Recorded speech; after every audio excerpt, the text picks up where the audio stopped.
रमजान की आमद के साथ ही शहरियों ने अशियाए खुरनोश की खरीदारी में तेजी दिखा दी है। खास तौर पर खजूरें, पापड़ी और मसाले वगैरह की मांग में इजाफा हो गया है। कराची से हमारे नुमाइंदे साद शरीफ मार्केट में मौजूद हैं। साद, क्या सूरत हाल है? अपडेट कीजिएगा, कितनी महंगाई बढ़ी है?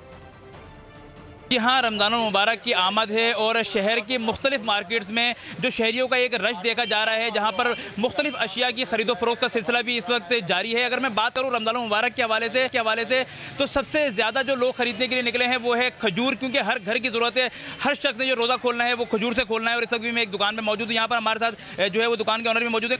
इस वक्त जो सबसे ज़्यादा मौजूद है वो ईरान की खजूर है, क्योंकि पाकिस्तान की खजूर इस बार जो है ना ऐसा हुआ है कि वहाँ बारिश की नज़र हो गई है। इसकी वजह से रेट में भी जो है ना काफ़ी फ़र्क आए हैं। लेकिन माशाल्लाह इराक की जो खजूर है वो माशाल्लाह मार्केट में बेतहाशा पड़ी हुई है और अच्छे उसमें चल रही हैं। यहाँ पर आप देख रहे हैं माशाल्लाह जम्मे गफ़ीर है। लोग रमज़ान की सौगात लेने के लिए आए हुए हैं। मुनासिब रेट में भी अच्छी वैरायटी भी मिल रही है। रेट तो ज़्यादा अप डाउन होते हैं, लेकिन यह कि इस वक्त जो मार्केट में चल रहा है नॉर्मल रेट पे अच्छी खजूर मिल रही है।